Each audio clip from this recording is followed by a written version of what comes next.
Hi, I'm criminal defense attorney Aaron J. Boria, and today I'm going to be talking to you about retail fraud. Now, there are really three types of ways that retail fraud is committed. The first way is where a person tries to return an item from the store that they didn't actually own in order to either get a store credit that they can use later or in order to get money. Another way that retail fraud occurs is where someone switches a barcode in order to save money or changes a price tag in order to save themselves some money or get the item for much less. The third and probably the most common way of retail fraud is what you probably were already thinking of, where someone takes an item, conceals it, and then tries to leave the store with it. The penalties for retail fraud are incredibly steep. There are 3 degrees of retail fraud.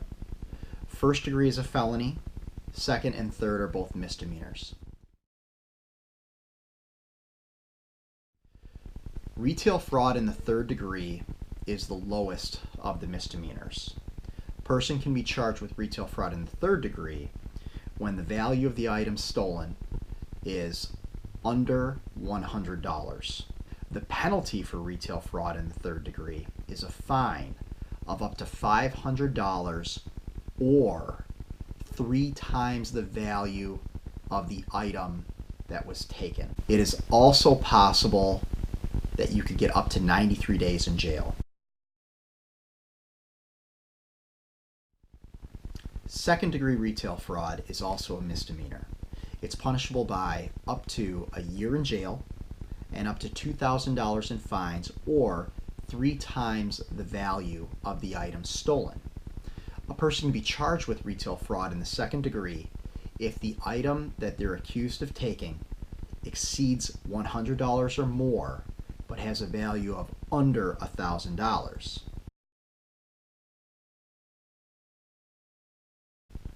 Retail fraud in the 1st degree is a felony and is punishable by up to $10,000 in fines or 3 times the value of the item stolen.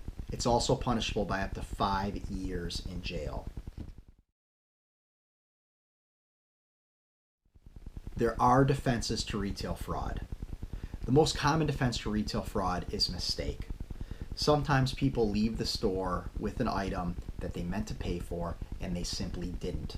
Maybe it got left in their cart, maybe it fell in, they didn't even realize it was there, perhaps it was on the bottom of the cart, or you simply were just forgetful and busy that day and you walked out of the store with the item, not by mistake.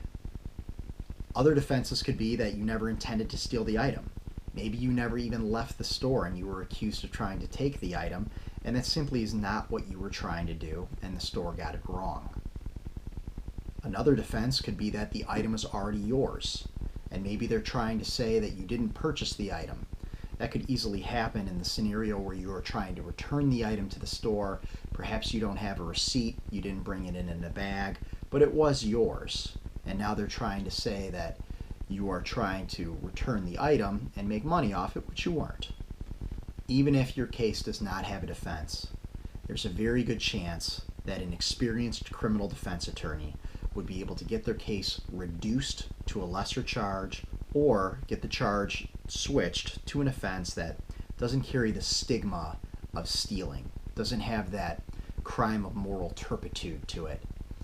In many of the cases that I handle, even where a person is guilty, we are able to get them some kind of reduction, and many times we're even able to work it out so that after they pay some fines, maybe do a short term of probation, if that, the case goes away and no criminal conviction is on their record.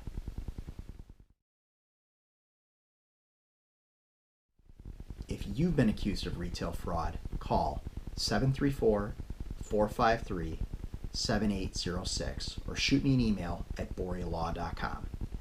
I'm Aaron Boria, and I'm here to fight for you.